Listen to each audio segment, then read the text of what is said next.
13.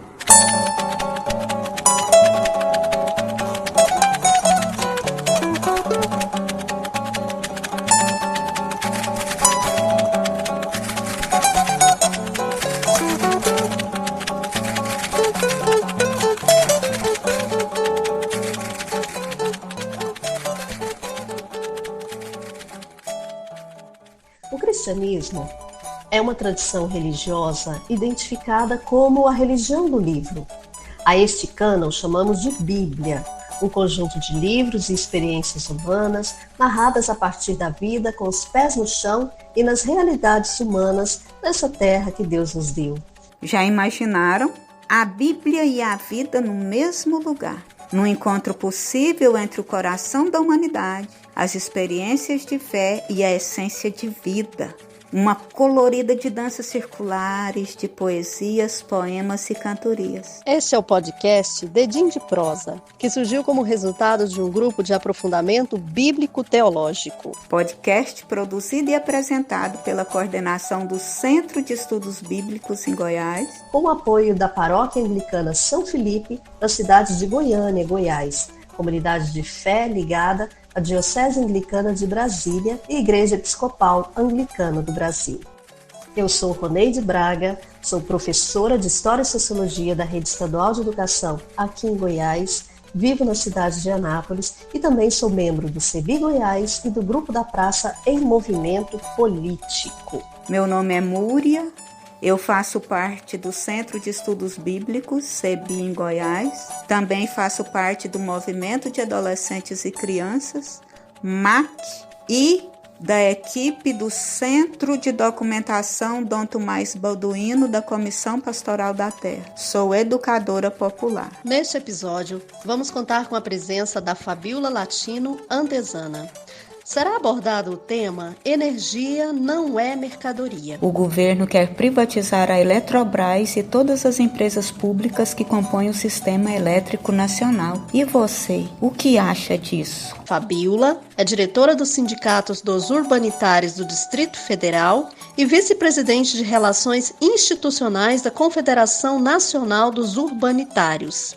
E ela vai nos ajudar a refletir sobre esse cenário de desmantelamento das empresas brasileiras do sistema elétrico nacional.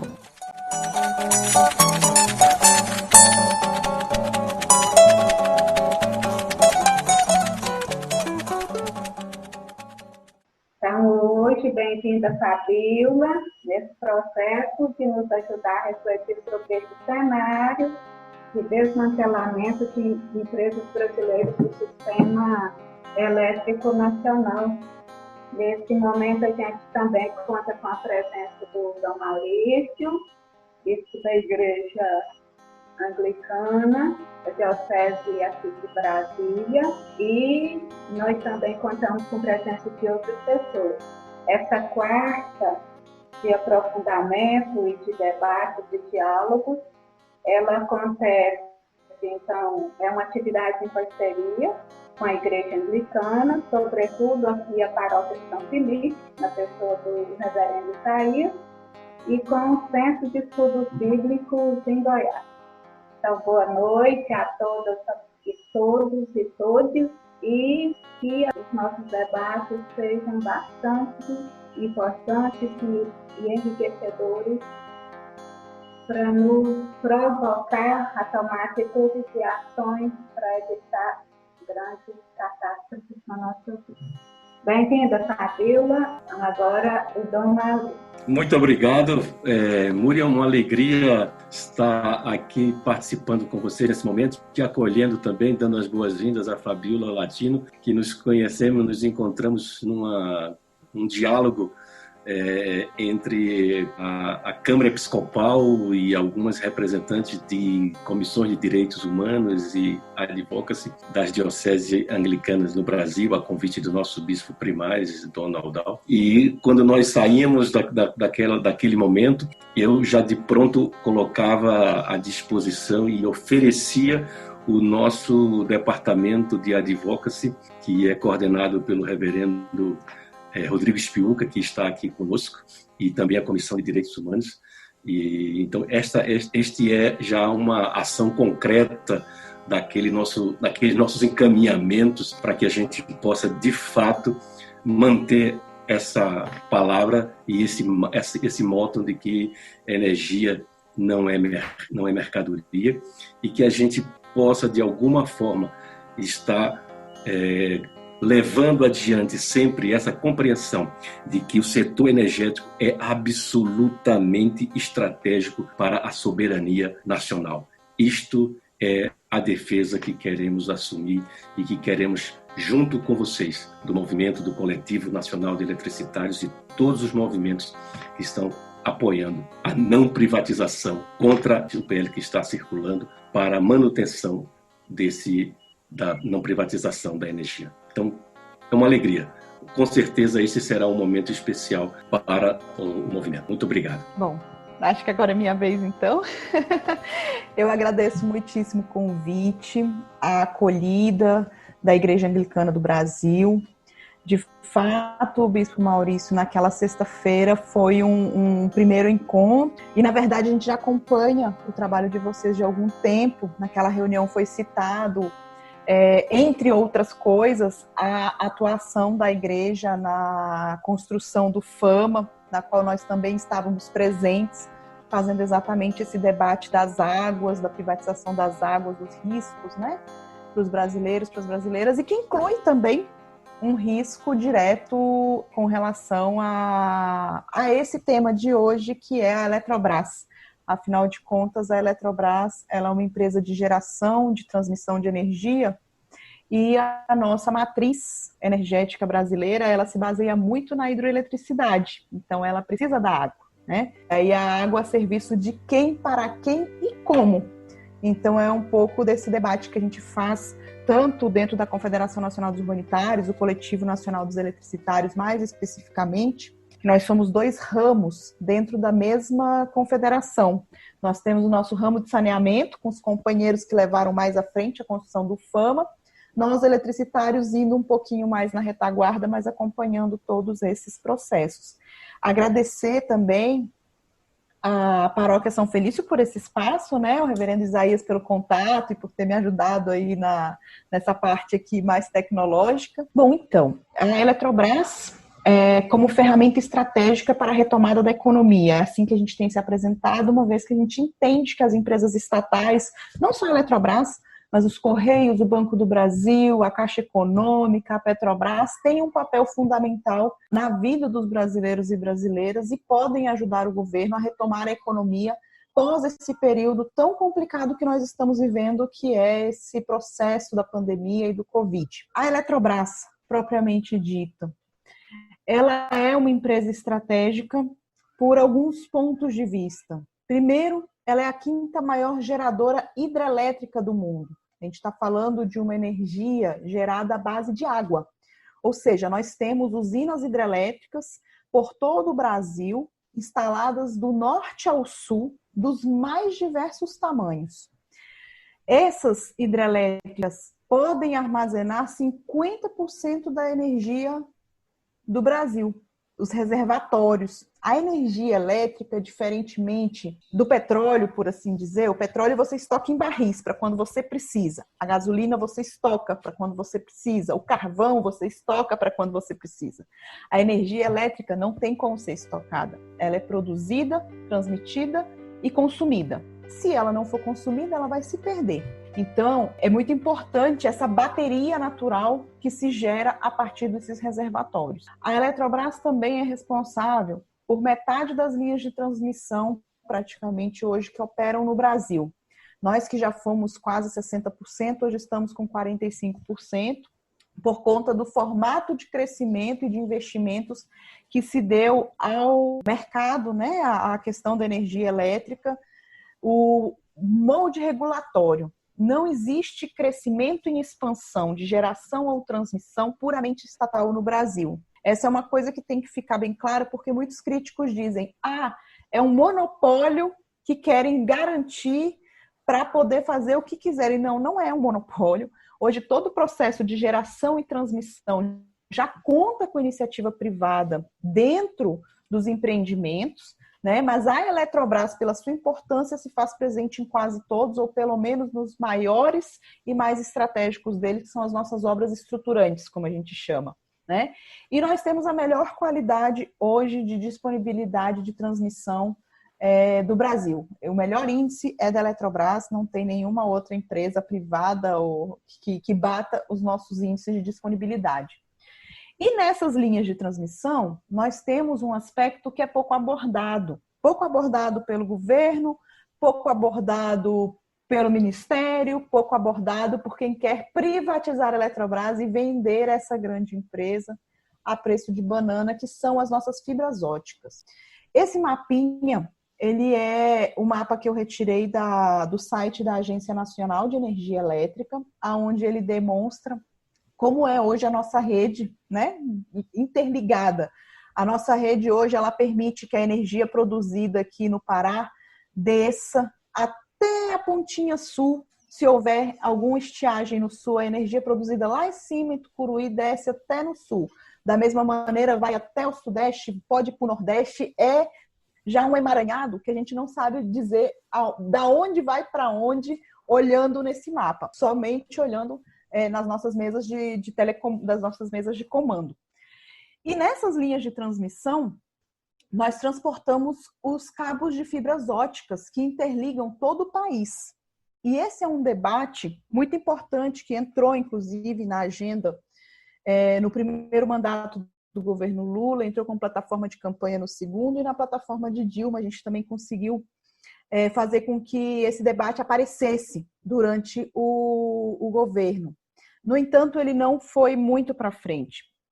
Desde 2000, mais ou menos, um pouquinho antes, 2000 ainda, com o FHC, foi criada uma empresa que se chama Eletronet, exatamente para controlar e fazer a ponta de mercado com o consumidor final, ou com as empresas de banda larga nas regiões. Então, tudo aquilo que hoje a Eletrobras construiu, quando se tentou privatizar na década de 90, porque lá em 90 foi feita uma tentativa de privatização do sistema Eletrobras, que culminou com a perda do parque gerador da Eletrosul, foi feita também essa empresa chamada Eletronet, que ficou responsável por fazer o controle dessas linhas de transmissão. A Eletronet, ela tem mais de 20 anos de mercado, né? Exatamente o tempo que se tentou fazer a privatização do sistema Eletrobras. Ela controla mais de 17 mil quilômetros de linhas, porque está com ela esse contrato.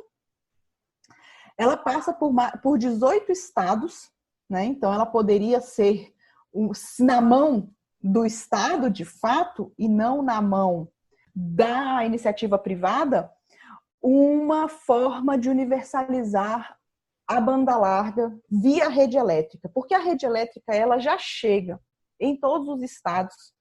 Falta ainda alguns municípios, o programa Luz para Todos, né, universalizou bastante energia elétrica, mas alguns municípios, principalmente na região norte, ainda carecem da energia elétrica, mas praticamente o Brasil inteiro conseguiria ter o acesso gratuito à banda larga, porque os cabos já foram feitos, nos empreendimentos de transmissão, quando você faz o projeto, isso já é remunerado, né, com a RAP, que é a nossa taxa de retorno do processo.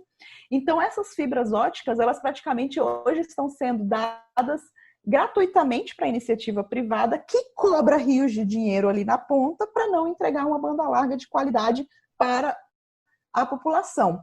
Então, esse é um debate que a gente veio travando no âmbito da plataforma camponesa e operária para a energia, que é um instrumento que congrega trabalhadores do campo e da cidade. Nós temos o MAB, a Via Campesina, fazendo parte, né, capitaneando essas discussões.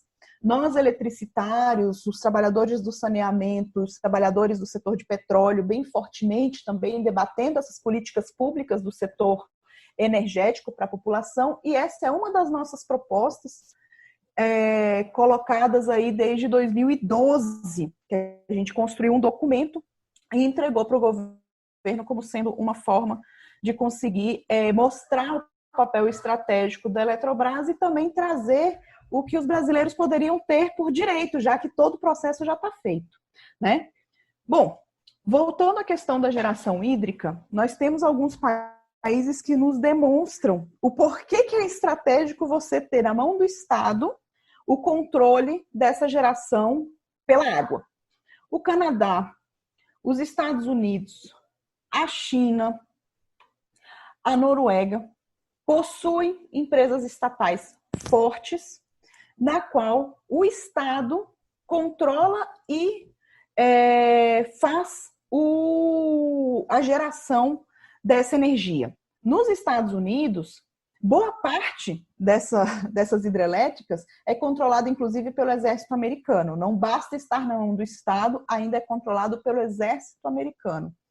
O Canadá, em 2010, sofreu uma tentativa de privatização das suas empresas, da maior empresa, na verdade, porque lá eles se separam por estados, e a maior empresa de geração de energia elétrica tentaram privatizar. Foi feito um plebiscito e, por conta do uso múltiplo das águas, ganhou, né, por parte da população do Canadá, dos canadenses, ganhou-se permanecer estatal. E aqui no Brasil, nós, como quinta maior geração hídrica do planeta, estamos tentando entregar o que a gente tem de tão precioso na mão da iniciativa privada.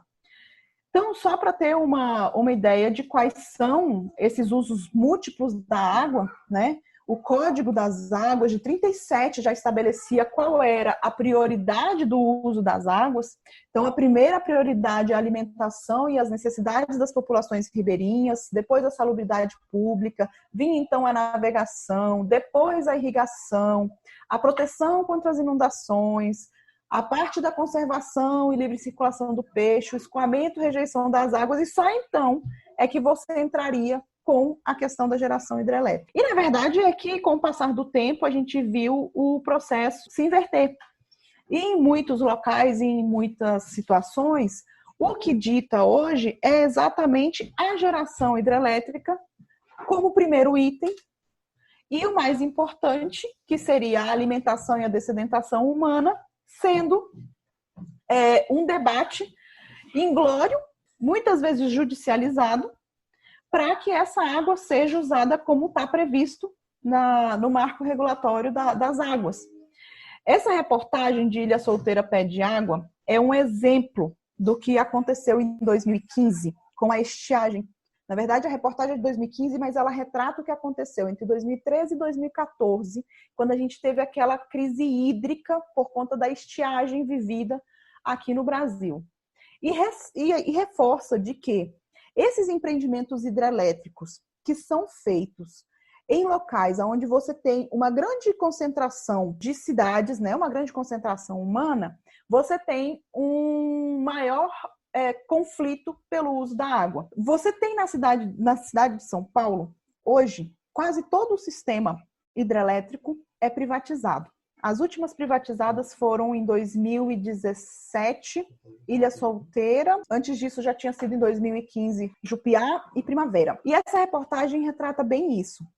Eles dizem o seguinte, as pessoas que falavam na reportagem eram pescadores, ribeirinhos, que viram que o turismo da região diminuiu em 70% e a cota do lago, a geração de energia elétrica, não diminuía. A empresa continuava produzindo bem, continuava tendo bons resultados financeiros, mas a população estava sofrendo com a estiagem, principalmente aquela população que estava para baixo, que a gente chama de jusante do empreendimento. Ou seja, represava-se a água montante acima do empreendimento para que essas empresas que já estavam ou privatizadas ou em vias de privatização gerassem a energia, e o pessoal para baixo ficava passando necessidade com relação ao uso da água.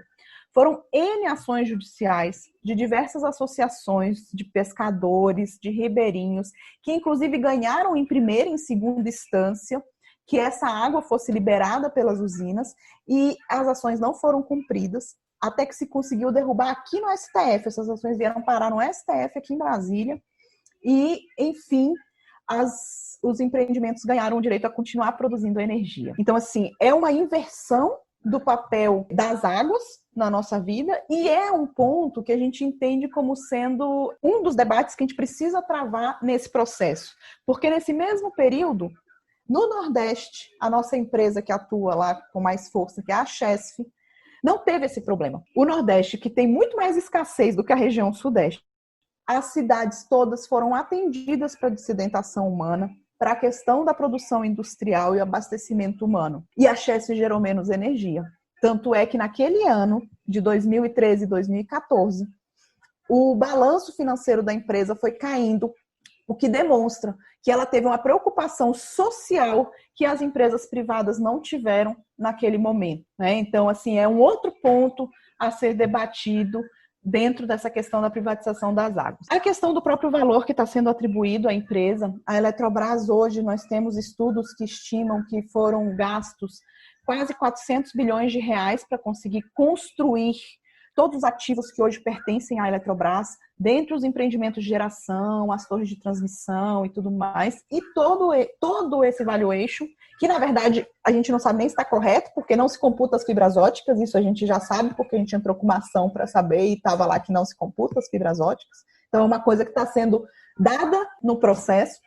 Querem vender todo esse patrimônio por algo em torno de 12, 14 bilhões, nem eles sabem ao certo quanto querem arrecadar para poder ajudar na conta, no pagamento da dívida pública, né? Assim como as nossas demais empresas estatais. E no âmbito do projeto da privatização, vem mais uma situação, que é o efeito da descotização.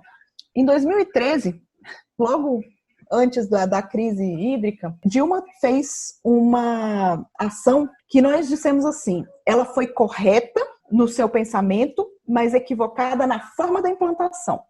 Os empreendimentos do sistema Eletrobras, os que são da Eletrobras mesmo, antes do novo marco regulatório de 2004, que prevê que a expansão é só por meio desses empreendimentos, que é uma parceria do público-privado, a grande maioria já estava amortizado, ou seja, já foi pago pela sociedade. Se já está pago, na tarifa, não tem por que se falar em pagar aquela parcela que é o retorno do investimento para a empresa. Se não tem que se falar nesse pagamento, então a tarifa tem que fazer o quê?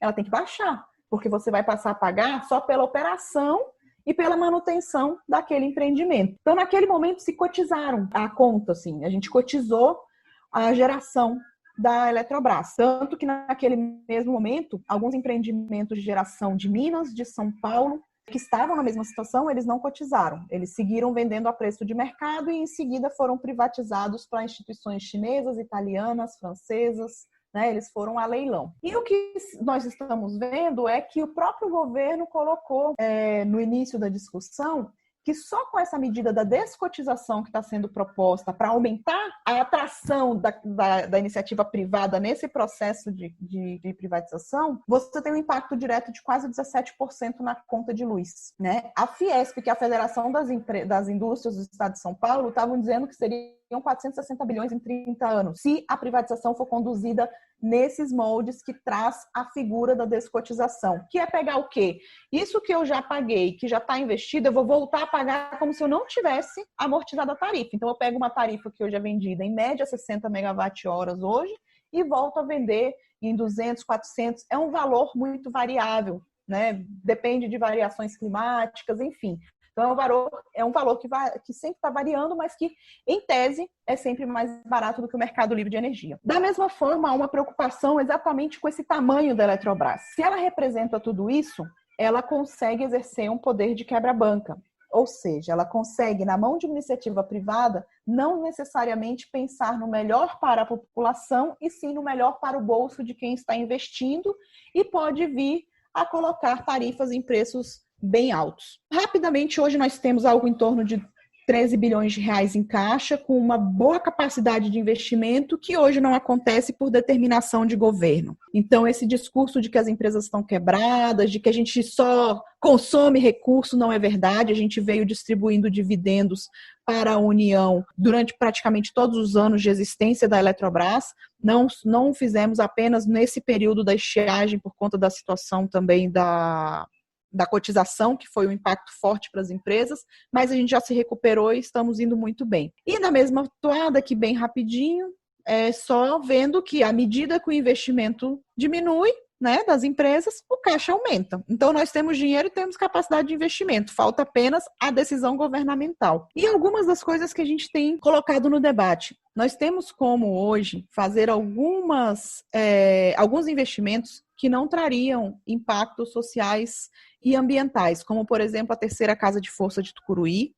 Tucuruí é uma usina que fica ali no coração da Amazônia, ela já está construída, já tem o seu lago formado, tem um bom espaço de barragem onde dá para você colocar novas máquinas e ali você consegue gerar mais 1.000 megawatts, você gera mais de 3.000 empregos diretos naquela região, da mesma maneira em Quaracinunes, que fica no Amapá. Então você não tem impacto ambiental e social gerado, porque esses impactos já foram feitos lá atrás, na época da construção, né?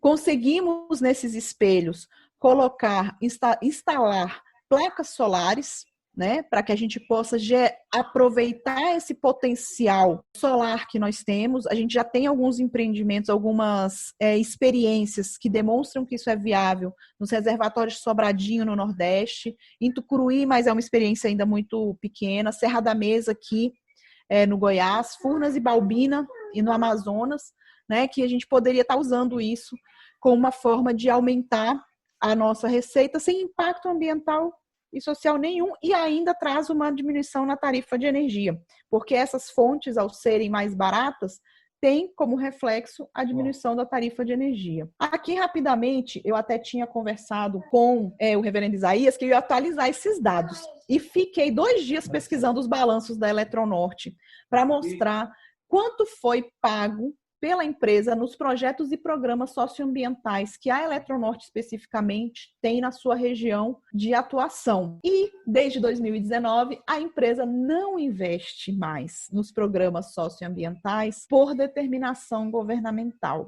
Como a determinação é de fato pela privatização, essa é uma coisa que não cabe na agenda da empresa. Então, desde 2019, os projetos foram suspensos, assim como foi entregue o Hospital de Paulo Afonso, na Bahia, que quem fazia a gestão era a Chesf, não faz mais. Foi entregue na mão do Estado, o Estado não conseguiu tocar, o Ministério Público teve que intervir para que a Chesf continuasse aportando recursos, né, porque era ela quem pagava os funcionários e tudo mais, assim como nós fazemos em Tucuruí, que nós temos o único hospital da cidade, que atende a toda a região, construção de escolas, o aeroporto era controlado pela empresa Eletronorte, quando foi devolvida para a Infraero fechou o aeroporto, então hoje você não consegue mais chegar via aéreo para aquela região, né? Então, assim, são projetos e programas socioambientais que extrapolam, é isso que eu quero deixar bem claro, isso daqui chega a extrapolar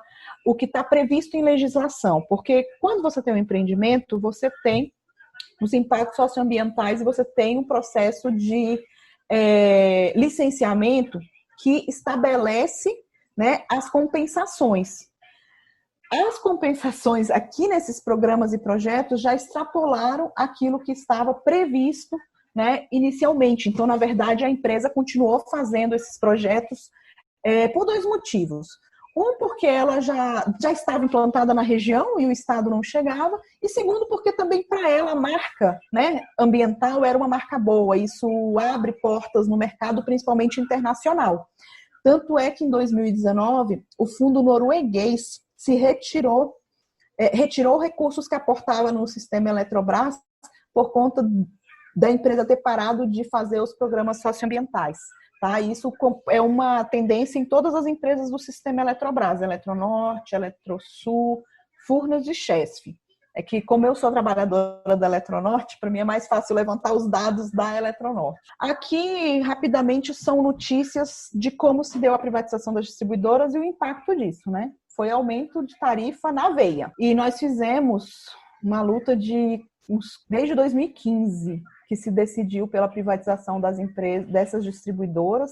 Elas vieram a ser privatizadas no final de 2018. Foi uma luta de 2 anos para que não se fizesse essa privatização. A primeira delas, inclusive, foi aí no Goiás, né? A Enel. A Enel foi a primeira a ser privatizada. Acho que vocês, melhor do que a gente aqui, sabem o que aconteceu, né? O aumento da tarifa, piora no serviço, várias associações fazendo manifestações, jogando leite na rua porque não tinha energia para poder estocar. E a mesma coisa aconteceu no Norte e no Nordeste. Tanto que agora o governo editou uma medida provisória exatamente para dar auxílio financeiro para essas distribuidoras que foram privatizadas. Então, enquanto a Eletrobras tinha concessão, não se dava auxílio financeiro, a tarifa ficava num determinado patamar, passou a ser privatizado, a tarifa aumenta e agora precisa de subsídio para poder manter a tarifa mais baixa para essa população, que é uma população que tem um IDH mais baixo, a gente já previa que isso ia acontecer. E, assim, a gente está nessa luta, na verdade, são ciclos que se repetem, né?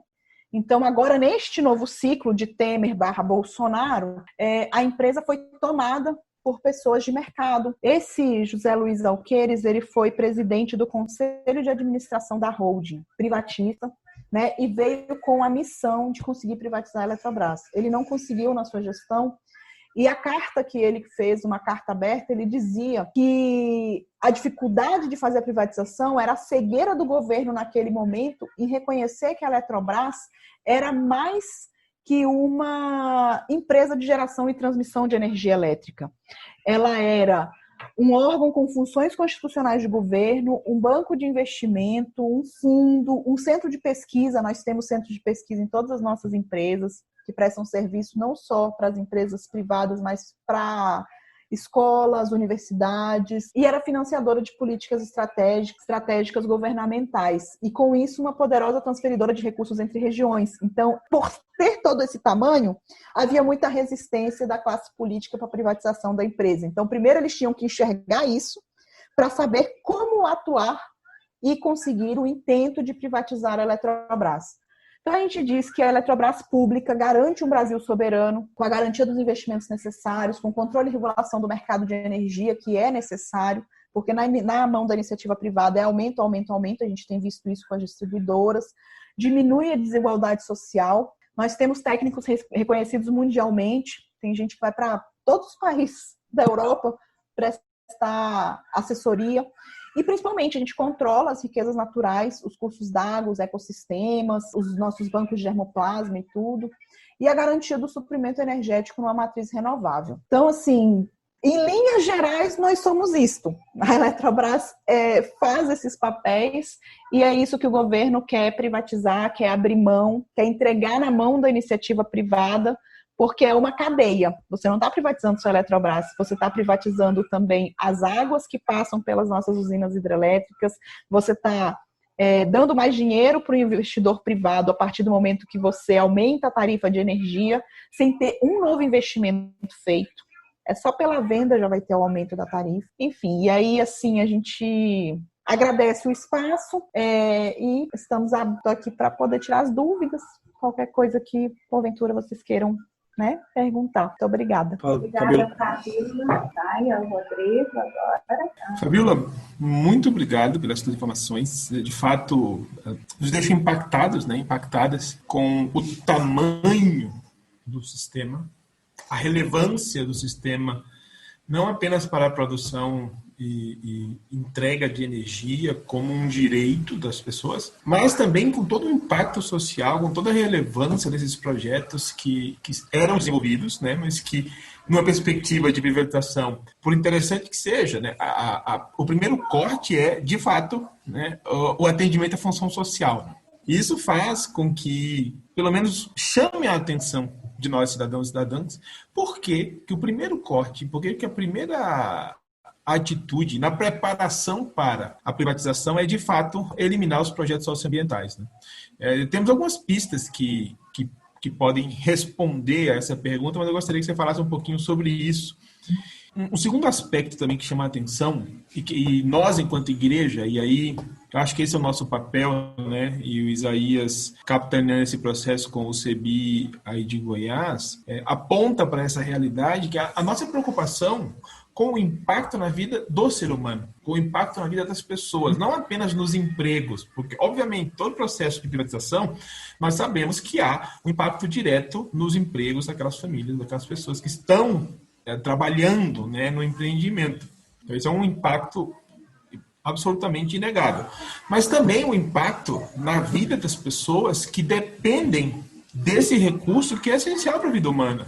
comunidades ribeirinhas, pescadores profissionais, aquelas comunidades tradicionais que já estão situadas por décadas, por eras, à margem desses empreendimentos. E por que isso é uma preocupação? É uma preocupação porque nós sabemos que a lógica do capital, ela vem mudando há décadas. O capital antes era reinvestido na própria produção. Então, se gerava lucro e o lucro é reinvestido na produção porque o objetivo do sistema era exatamente esse.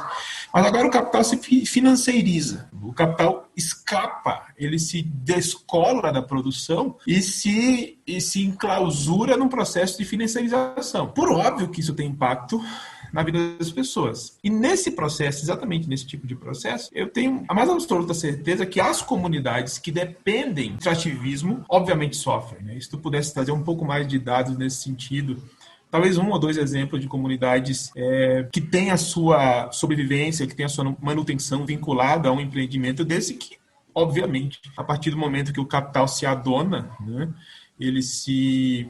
Vou usar uma palavra que fazia tempo que eu não usava, Isaías, mas lá não, se aboleta. Quando o capital se aboleta num lugar, o ser humano é o primeiro a perder, porque o objetivo do capital não é privilegiar a função social, que inclusive a nossa Constituição Federal atribui a ele, né? E é tão interessante essa necessidade, essa vontade premente de privatizar, que até projeto de lei clone está sendo discutido para poder fazer um bypass, para burlar o sistema legislativo e tentar fazer com que o processo ande primeiro no Senado, onde talvez o governo entenda que vai ter mais facilidade. Bom, isso é inconstitucional, nós sabemos que não é possível começar um projeto de lei tramitando pelo Senado, ele tem que começar pela Câmara, mas a sanha é tão grande, a vontade é tão grande, que até artifícios inconstitucionais estão sendo utilizados, né? E o nosso papel como igreja é esse, Fabiola, é despertar a consciência das pessoas, né? Mais uma vez eu te agradeço por trazer esse assunto que por vezes nós não estamos cientes, nós estamos acompanhando, né? Então é um momento importante de conscientização. Todas as pessoas que aqui estão acredito que tem um vínculo espiritual com a fé, mas um vínculo espiritual que nos move na direção do material, nos move na direção da pessoa. Então eu te agradeço. E são essas minhas perguntas. Como fazer para garantir que essa função social continue? Se eu pudesse resumir toda a minha dúvida, é essa. A relevância social é tremenda. Muito obrigado mesmo. Então, uma proposta agora, depois da fala de reação do Rodrigo, é também abrir para novas reações. E aí você, Fabiola, vai tomando nota para no fim fazer uma apanhada, uma conclusão, tá bom? Então, se alguém quiser também agora reagir, se manifestar, é o momento. E pode falar qual entidade que representa, grupo que faz parte, para também ampliar os diálogos e as reflexões. É o momento, se alguém quiser falar. Eu vou começar a puxar esse bate-papo. Novamente quero agradecer a Fabiola e dizer da importância, da importância de debater numa perspectiva do olhar da igreja. A igreja está em todos os territórios da América Latina e Caribe. O Estado pode estar ausente, mas a igreja ali estará. Mas talvez a igreja não faça só função de seguimento de Jesus. E dentro desse contexto de segmento de Jesus, você vê inclusive igrejas investindo, ou setores de igreja, ou personagens de igreja, investindo no agronegócio, investindo em indústrias exploradoras da água, a própria instituição religiosa e personagens religiosos defendendo essa exploração, nessa perspectiva. Talvez uma pergunta que nós pudéssemos fazer enquanto movimento de igreja é por que é que a gente tem que se importar com isso? Por que é que a gente não estaria fazendo uma cruzada evangelística para convencer ou converter as pessoas à nossa fé? Por que é que a gente não se posiciona de maneira a apenas condicionar as pessoas à volta de Jesus e a um céu depois dessa volta escatológica ou apocalíptica? Por que a gente está se ocupando desse tema? Porque não haverá céu se a terra não preservar a vida. Não haverá, em condição alguma, um novo céu, uma nova terra, se o bem viver não foi estabelecido já entre nós, aqui e agora. Infelizmente, eu tenho dito nos espaços de diálogo e discussão política, sociopolítica, de que as igrejas evangélicas, em especial, e as igrejas que servem a esse sistema capitalista, elas fazem o papel de associação de moradores na disposição inversa, na formação, a partir de uma teologia chamada teologia da prosperidade, de que isso é progresso. Mas como pode ser progresso se mata a vida, o ecossistema, ou a vida como um todo? E aí, enquanto a Fabíola estava falando, eu fui lembrar de textos bíblicos de conflitos, né? E de conflitos em torno da água. E me parece que todas as sociedades e grupos culturais sempre estiveram em enfrentamentos por causa de rios, por causa de fontes de água, por causa de, como é que chama? Poço. Isso em toda a narrativa. E aí, por exemplo, a gente tem dois textos que se complementam, que é o de 1 Reis 2, 19 e 22, que fala de um confronto, de uma guerra entre grupos para se apossar da fonte da água. E quem se controla a água, controla a vida. Depois, essa mesma discussão volta no Evangelho de Jesus, no capítulo 4 de João, onde ele vai falar com a mulher samaritana sobre a fonte da água. Então, assim, a gente, enquanto igreja, não pode negligenciar essa temática. Isso é proclamação do Evangelho. Isso é anunciar um novo reino. O reino de Deus, ou o reinado, melhor dizendo. Um novo jeito de pensar a vida, cosmológica, ecológica, econômica e ecumenicamente. Sobretudo com o olhar voltado para quem está à margem, que não vai ser atendido. Essa é uma reação que eu faço, a partir do que você tem colocado para a gente. Obrigada, Isaías. O Rodrigo escreveu aqui no chat que há o problema também de nós, consumidores ativos, entre aspas, subsidiarem os grupos incluídos nos chamados consumidores livres, nos termos do sistema energético, que é um legado pelo Fernando Henrique Cardoso. A Roneide pediu a fala, então com você, Roneide. Oi, Múria, obrigada. Então, Fabíola, em primeiro lugar, eu quero te agradecer por ter tirado um pouco do seu tempo para dialogar aqui com a gente, com esse tema tão significativo, tão importante, sua fala muito boa, muito clara, muito consistente e ao mesmo tempo muito assustadora, porque traz para a gente uma realidade que a gente gostaria de não ver, né, que é a privatização, a exploração dos recursos naturais em benefício de alguns grupos, de determinados grupos, e aí totalmente a serviço do capital. Mas eu trago para você uma questão assim que me deixou encasquetada. Como é que está no momento do governo brasileiro as negociações para as privatizações das hidrelétricas, assim, no geral? Era isso. Fabíola, também na sua fala, o que ficou assim, muito no meu corpo foi a questão da inversão do papel das águas. Até porque eu integro a equipe também do Centro de Documentação do CPT e eu registro, junto com a equipe, muitos conflitos em torno das águas. Então, eu gostaria que você ampliasse também reflexões nesse sentido, desse círculo vicioso de papel ou da inversão no papel das águas. Então, aí tem as hidrelétricas, aí tem o uso das águas de forma abusiva na mineração, uso das águas de forma abusiva nos monocultivos, e nada disso produz alimentos. Então, os monocultivos para produzir commodities, e assim esse ciclo vicioso vai se ampliando. Então, se você puder trazer também algumas reflexões nesse sentido. E um exemplo que você trouxe, eu fiquei pensando que, assim como tem grilagem de terras, a gente vive o fenômeno também da grilagem das águas, a partir da sua fala também, em algum momento. É isso. Então, assim, a minha preocupação já é uma preocupação mesmo do povão, né? Que a gente está vendo tudo isso é algo para que as pessoas tenham dificuldade de compreender. Aí o que é que eu preocupo, né? Nós aqui num grupo, nós estamos ouvindo, vendo a resposta de tudo. Também a situação tem muito tempo, só que eu trago aqui o meu povão que anda comigo nos ônibus. O povo não imagina o que está acontecendo.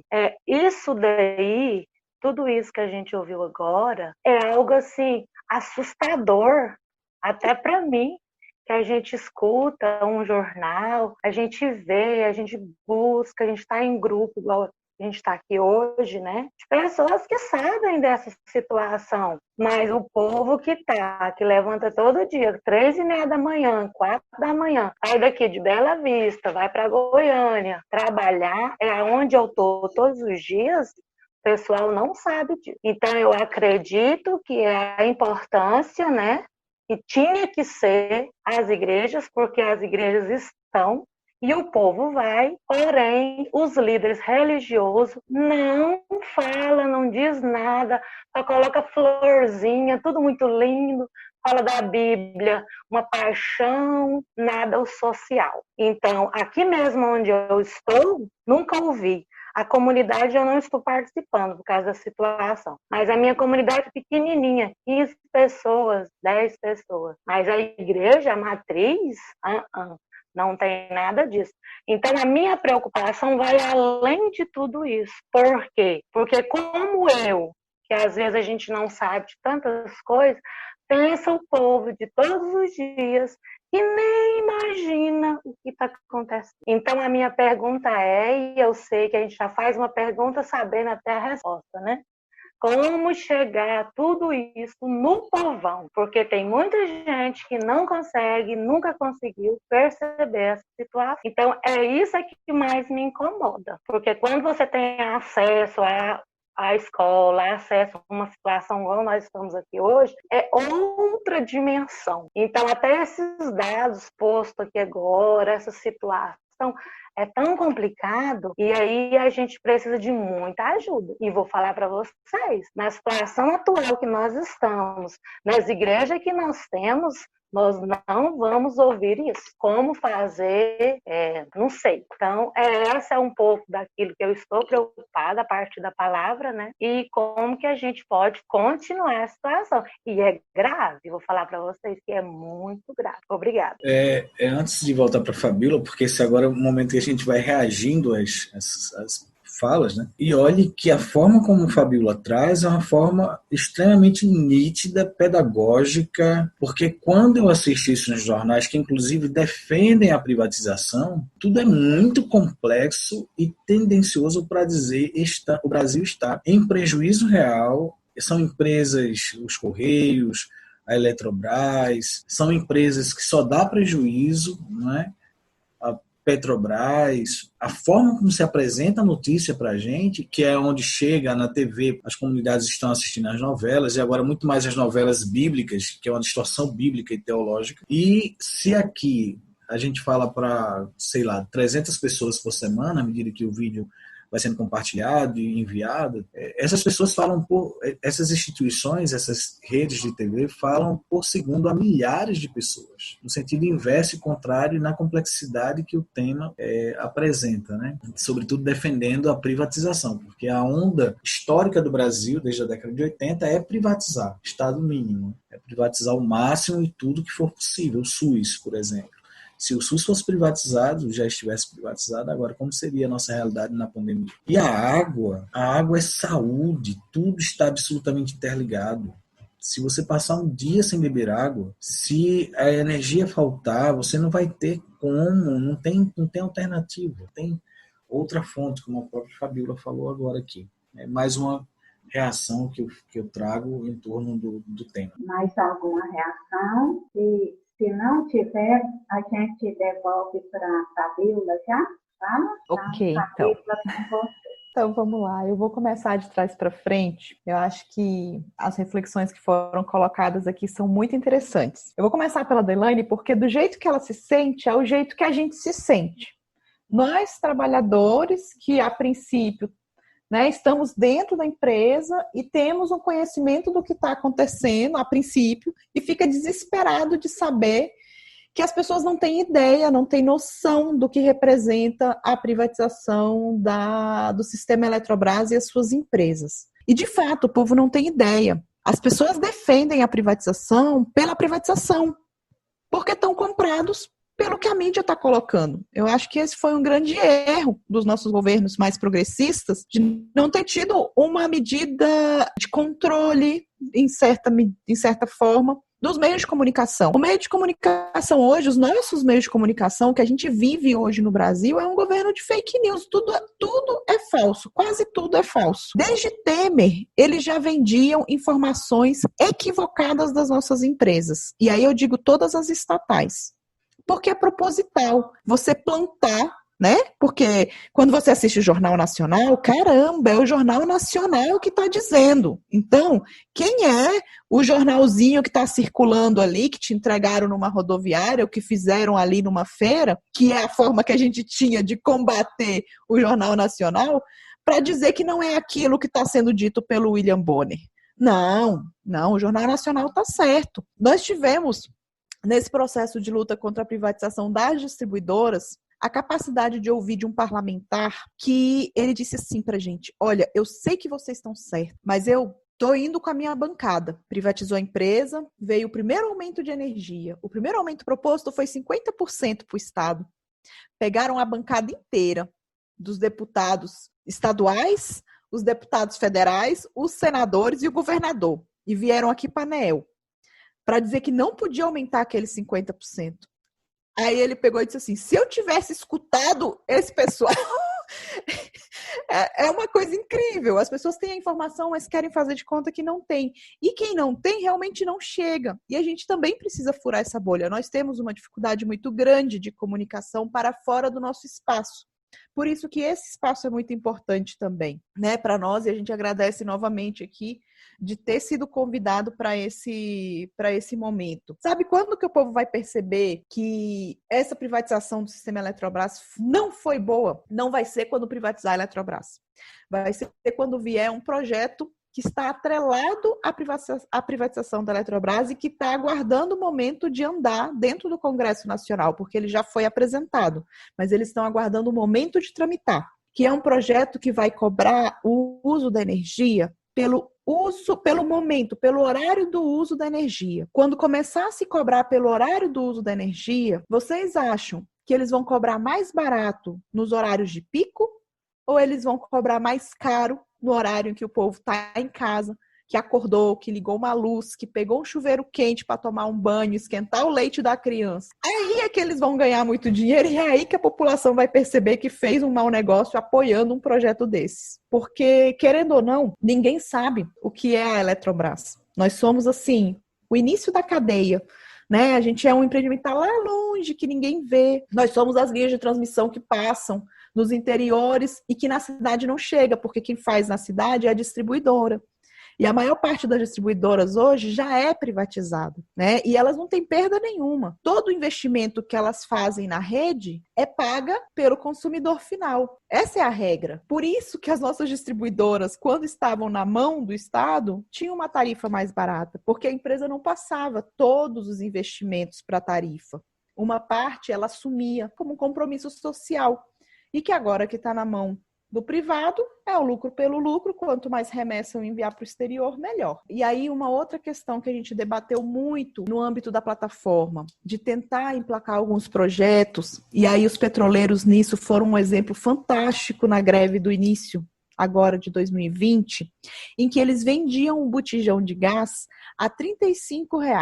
E eles diziam, o pessoal dos petroleiros, né, diziam assim, olha, este valor paga a exploração e ainda nos dá o retorno financeiro necessário para a subsistência da Petrobras. Esses valores que a gente encontra de 80, de R$100, é a exploração da exploração da exploração em cima do trabalhador. Então, na greve do início do ano que os petroleiros fizeram e que muita gente achou, nossa, eles são loucos de entrar em greve nesse momento, foi uma greve histórica de mobilização entre eles, mas também foi uma greve para mostrar para a população que a Petrobras tem um sentido social que as pessoas esqueceram. Então, eles faziam essa venda. E isso está numa das medidas que a gente colocou na cartilha da Plataforma Camponesa e Operária para Energia, que são medidas de caráter popular para o gás de cozinha e também para a tarifa de energia elétrica.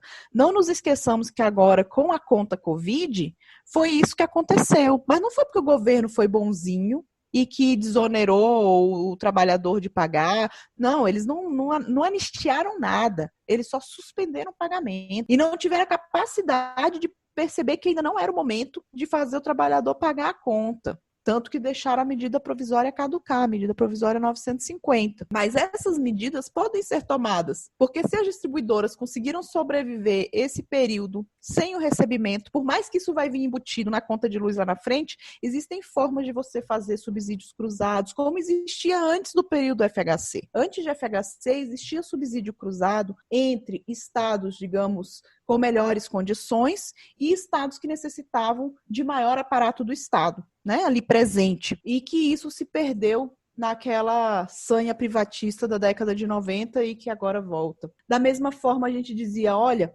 a Petrobras pode pegar esses fertilizantes que ela produz e fazer um estímulo ao desenvolvimento e o fortalecimento da soberania pelo campesinato. Então, a gente fez um documento, né, que traz no seu bojo 13 medidas. Inclusive, naquela época em que ainda nem se falava aqui no Brasil, porque o mundo já fala da transição energética, de você migrar para energias limpas, como é o caso da hidrelétrica, nós já trazíamos formas de fazer essa migração. Tanto que as placas solares são um exemplo. Toda energia tem seu impacto social e ambiental. A energia eólica tem impacto. Ela tem um impacto sobre aves, ela tem o barulho para as comunidades que estão próximas. Então, é você saber medir e você saber conseguir colocar isso de uma forma tal que atenda a todos os interesses. Isso é possível. Sobre o conflito das águas, acho que esse é o momento que o Brasil não queria viver. Sobre o conflito das águas. É algo que, na verdade, a gente já assiste acontecer quando a gente vê um pouquinho do que acontece ali no Oriente Médio, dos Estados Unidos em cima daquela região, que dizem que é por conta do petróleo, mas não é só petróleo que eles têm. Eles também têm uma baita reserva de água potável, assim como nós temos aqui. Enfim, minha família não é brasileira, né? Eu tenho família espalhada aí por toda a América Latina e tem uma parte da minha família que acabou radicando nos Estados Unidos. E quando eu fui visitar meu avô antes do falecimento dele, vendo o material escolar dos meus primos, a Amazônia é território internacional. A Amazônia não é do Brasil. A Amazônia é território internacional. E o que tem embaixo da Amazônia? Não é só o que tem em cima que eles estão levando para fora. É o que tem embaixo, que é o nosso aquífero, né? Então, assim, eles estão de olho hoje.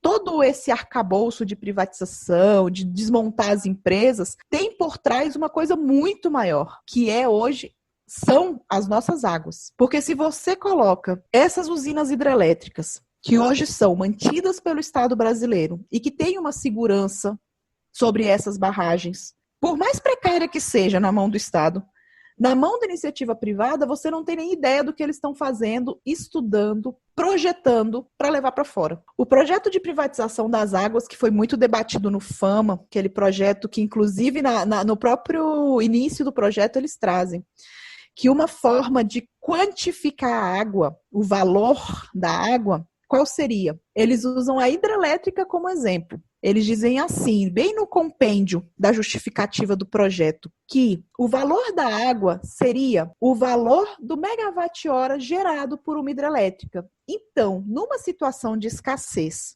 em que uma determinada comunidade necessita de água, o tanto de água que passou por aquela usina e não foi gerada energia, deve ser paga por aquele município, como se a energia tivesse sido gerada. Ali eles já trazem o que é a quantificação da água.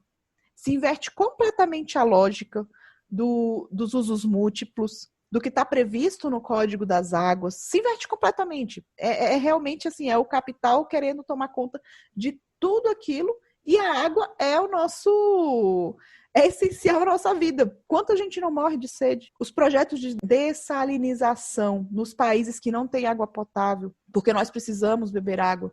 Não vou falar nem para a indústria, vou falar só o nosso consumo. Hoje, nessa vida moderna que a gente vive, energia elétrica é tudo. E aí vou colocar um outro debate que eu não coloquei antes, mas é que eu adoro fazer esse debate, que é o papel do aumento da energia elétrica na vida das mulheres. Eu digo assim, a gente teve alguns momentos de emancipação dentro da questão de gênero. O anticoncepcional, com certeza, foi um que deu controle do nosso corpo, mas os eletrodomésticos também são um outro momento de emancipação, porque só assim, para a gente ter um tempo para fazer outras coisas que não sejam os afazeres domésticos. Além de ter assumido uma jornada dentro de casa, fora de casa, os eletrodomésticos nos ajudam nisso, ou seja, a gente parou de trabalhar dentro para ir trabalhar fora, e se aumenta a energia, quem é que vai cuidar para que essa energia caia? O valor da sua conta são as mulheres que usam mais eletrodoméstico. Qual é a primeira coisa que a gente vai cortar das nossas casas? Eu não tenho máquina de lavar louça, apesar de que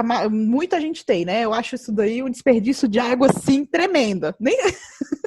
Mas eu tenho máquina de lavar roupa. Eu fiquei 1 ano e meio sem máquina de lavar roupa. Eu priorizei comprar a geladeira e o fogão. Eu vou dizer que eu me arrependi de um tanto. Eu tive que esperar pagar o crediário para poder comprar a máquina de lavar roupa. Era um final de semana inteiro perdido para lavar roupa. Não tem lógica. E é isso que a gente vai fazer. Porque a gente não vai deixar nosso filho passar sufoco, mas a gente passa. E hoje mais de 50% dos lares são chefiados por mulheres. Então esse é um outro debate, é um outro aspecto da privatização que também entra, né, na discussão de uma forma transversal, né, com essa questão do aumento da tarifa. Sobre como andam as negociações. Na verdade, as negociações são uma coisa muito complexa.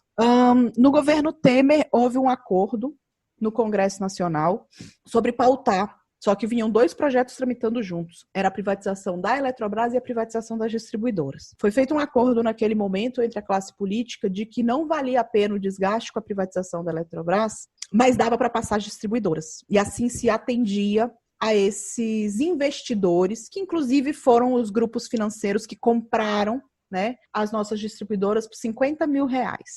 Esse foi o valor pago por esses grupos pelas nossas distribuidoras, R$50 mil.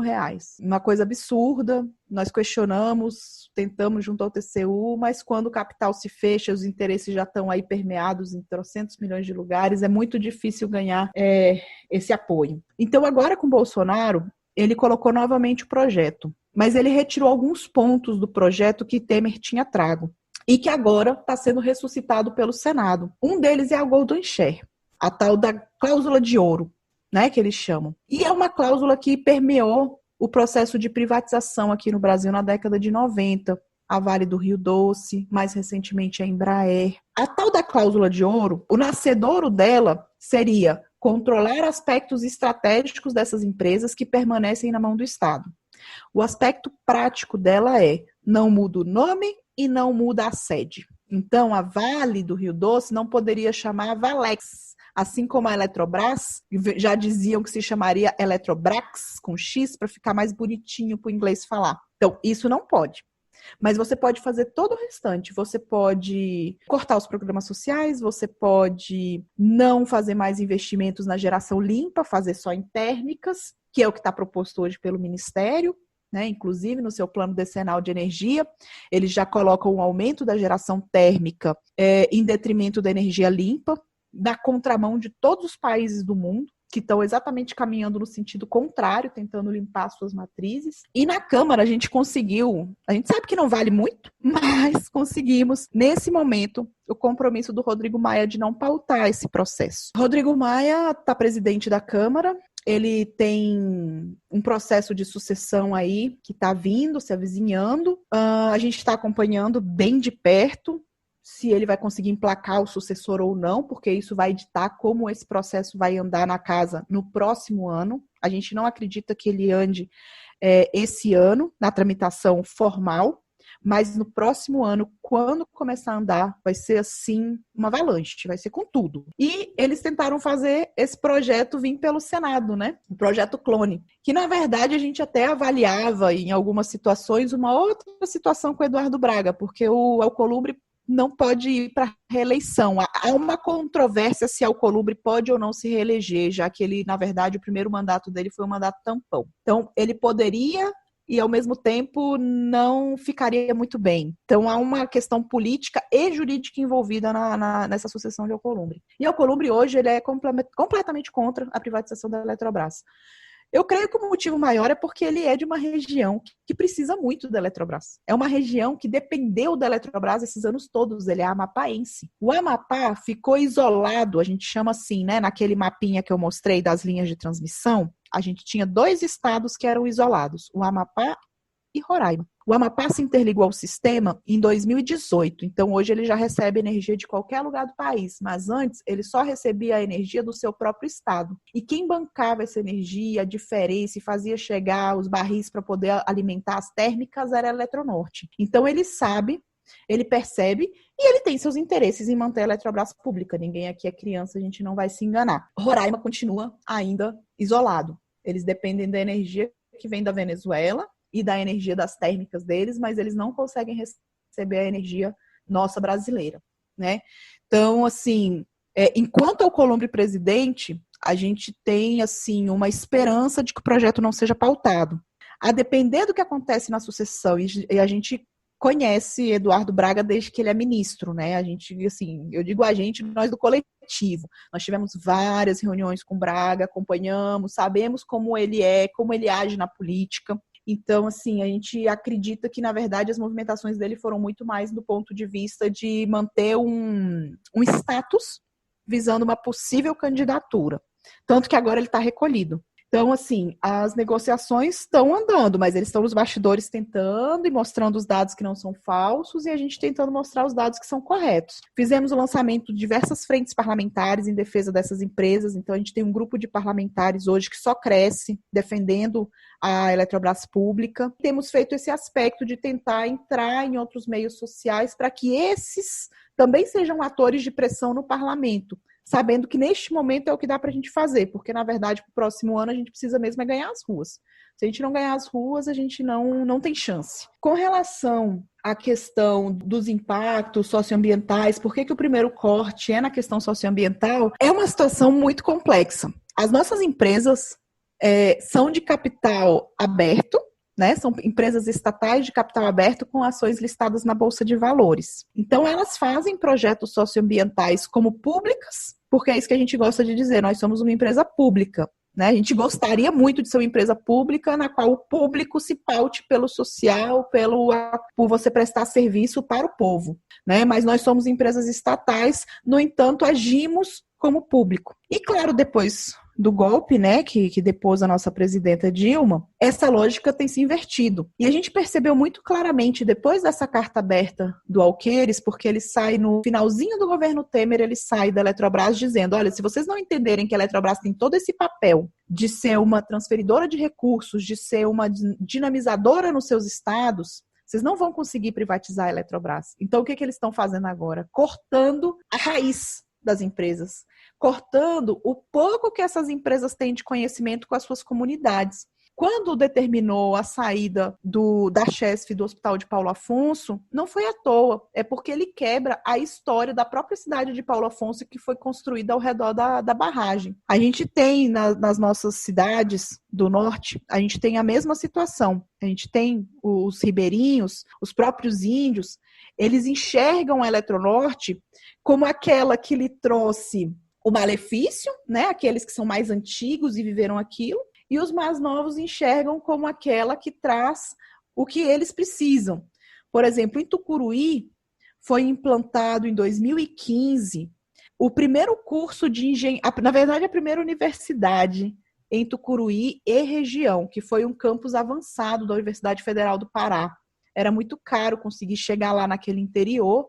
Para vocês terem uma ideia, de Belém a Tucuruí por terra, dá algo em torno hoje, com aquela estrada, de umas 6 horas. De Marabá é um pouquinho mais perto, dá umas 3 horas e meia. Mas de Belém, que é a capital, até Tucuruí, seriam umas 6 horas por terra. E os meninos, quando terminavam o ensino médio, não tinha para onde ir. Não tinha universidade, não tinha nada, nem a universidade particular tinha na cidade. E aquela região ali, na verdade, toda a região em torno de Tucuruí depende da usina. Então, foi feito um convênio entre a Eletronorte e a UFPA, na qual se implantaram vários cursos, mas o principal eram os cursos de engenharia. Por quê? Porque assim você aproveitava a mão de obra formada na própria empresa, né? Porque o que se precisa ali é engenheiro civil, elétrico, mecânico, para tocar as máquinas. Então, esse foi uma iniciativa que foi feita, um convênio entre a Eletronorte e a UFPA, que possibilitou que essas comunidades tivessem universidade para estudar. Da mesma forma, tem vários projetos, um deles se chama Educação Ambiental sobre Rodas, que é um ônibus itinerante que roda toda essa região, a montante e jusante de Tucuruí,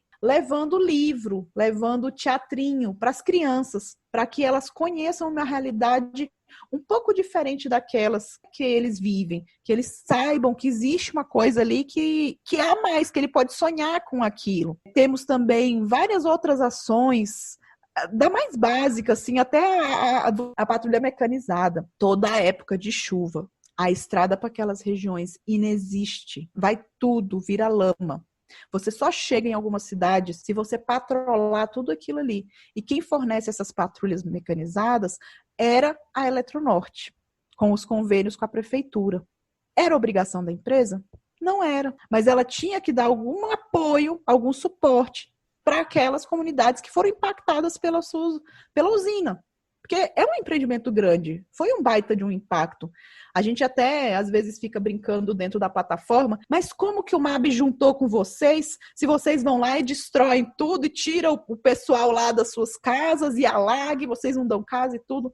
E o pessoal do movimento diz assim, olha, eu não queria ser atingido por uma empresa privada, eu prefiro ser atingido por uma empresa estatal, que minimamente me abre o diálogo.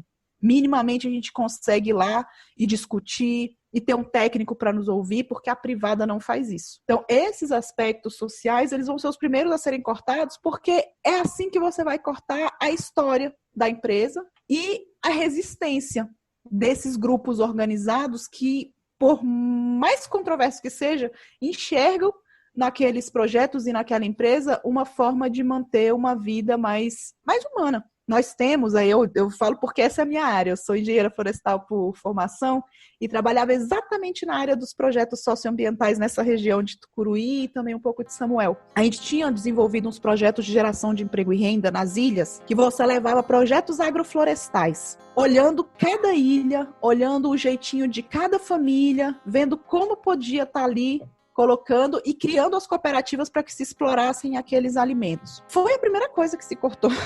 Foi a primeira coisa que eles cortaram em 2019, quando pararam investimentos. Até estava conversando com o pessoal da minha área, porque eu estava procurando no balanço e não estava achando. Falei, não, tem alguma coisa errada, tá tudo aqui, o tracinho. Aí liguei para eles, não, Fabíola, não tem mais isso não. Agora, a ideia ainda não aconteceu, é passar esse recurso que foi aprovisionado direto para a Secretaria de Meio Ambiente do Estado. A Secretaria de Meio Ambiente vai fazer o projeto? Não vai. A Secretaria de Meio Ambiente tem N outras preocupações do que aquele que foi atingido, do que aquela cooperativa que estava ali já trabalhando com a empresa. A gente sabe porque a gente não conseguia nem os convênios com a Emater para poder prestar assistência técnica. A gente desbancava o povo aqui de Brasília até Tucuruí para poder fazer o processo de assistência técnica. Então, assim, são essas coisas que também estão permeando esse processo de privatização que muitos de nós que estamos na cidade grande, né, assim, em casas bem com teto, eu falo assim mesmo, casa com teto, com parede, porque muitos não moram em casa com teto, com parede, não conseguem perceber. E a gente tem muita dificuldade de furar essa bolha. Nós temos uma página que chama Energia Não é Mercadoria. A gente tem a página, o site, o Facebook, Instagram e Twitter, né? A gente está tentando aí crescer. No Facebook é incrível. Você posta alguma coisa com relação à questão da privatização, em defesa da empresa pública, o perfil é o mesmo. O perfil são majoritariamente homens, brancos, jovens, tem que privatizar tudo. É corrupção, não presta pra nada. Porque não sabe e não consegue se colocar na pele do outro para enxergar a realidade de outra pessoa, né? Uma realidade que tá aí, que bate a nossa porta e muitos não querem ver. Acho que esse é um papel que nós temos enquanto movimentos organizados, né? Seja a igreja, seja o movimento social, seja o movimento sindical. A gente ainda tem muito para recuperar da humanidade nesse sentido. Mas é isso, gente. Eu queria muito agradecer esse espaço. Eu espero ter passado por todos os pontos. E agradeço mais uma vez. Nós que agradecemos, Fabíola. Isaías, com você, para as considerações, encerramento. Quero agradecer novamente a Fabíola, quero agradecer ao Rodrigo Spiuca, que é do Departamento de Advocacy da nossa Diocese, ao CEBI Goiás, né? E dizer que nós vamos continuar nessa pauta, nessa reflexão, Fabíola, porque é uma questão de direito. Viver o cristianismo é defender direitos. Queremos pedir ao nosso bispo que nos faça uma conclusão e também nos faça uma bênção para fechar esse momento. Esse foi uma ação do Advocacy diocesano com todo um trabalho que a gente pretende fazer de incidência pública, de afirmação de direitos. Então, o nosso bispo fará a conclusão e o envio. Muito obrigado. Muito obrigado, Fabíola. Muito obrigado ao CEBI. Essa é uma parceria, né, que a gente já tem aqui na Diocese de Brasília há muito tempo. Muito obrigado, né, nessa caminhada, porque certamente quando a gente se mantém, a gente está dentro de uma realidade de um governo que tem como base uma necropolítica, a gente não vai imaginar que vai privatizar para garantir direitos fundamentais, não é verdade? Então, será muito pior do que a privataria dos anos 90. Então, a gente precisa lutar com toda a energia, conta conosco, com a igreja, com a participação de movimentos populares, de movimentos sociais, para a gente estar juntos, porque juntos nós somos mais, e a solidariedade é a nossa força. Então, que o amor de Deus nos una, que a alegria de Deus nos inspire, que a paz de Deus nos envolva, e que a coragem de Deus nos sustente, que é Deus que é Pai, cuida de nós como mãe, que é Filho e Espírito Santo, seja conosco e conosco habite hoje e para sempre. Amém. Cremos em Deus, cremos na força das pessoas pobres, na audácia das pessoas poetas, na ousadia das profetas, na inspiração das artistas.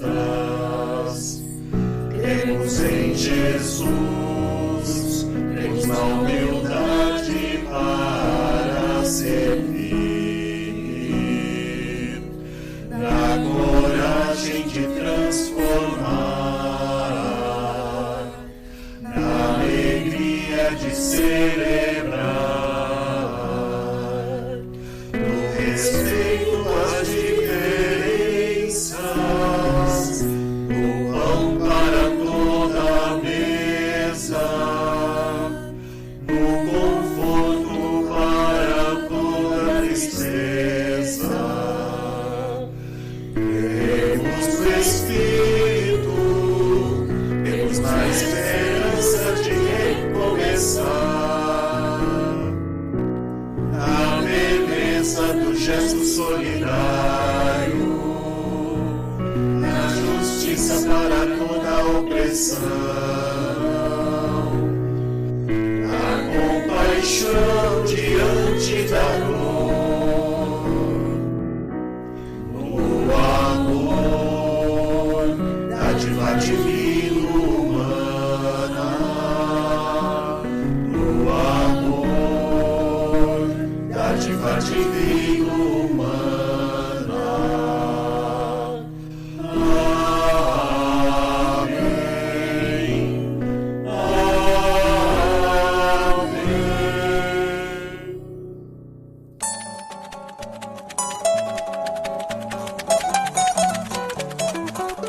Este foi o podcast Dedinho de Prosa, podcast que surgiu como resultado de um grupo de aprofundamento bíblico-teológico. Podcast produzido e apresentado pela coordenação do CEBI em Goiás, com o apoio da Paróquia Anglicana São Felipe, na cidade de Goiânia, Goiás, comunidade de fé ligada à Diocese Anglicana de Brasília, Igreja Episcopal Anglicana do Brasil.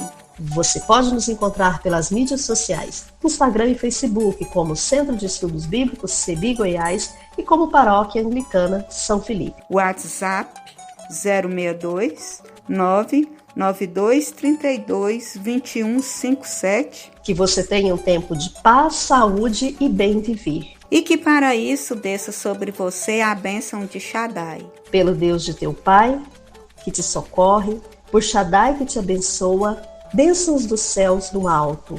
As bênçãos do abismo deitado embaixo. As bênçãos das mamas e das tetas. Gênesis, capítulo 49, versículo 25. Abraços e até o nosso próximo encontro. Até o próximo episódio.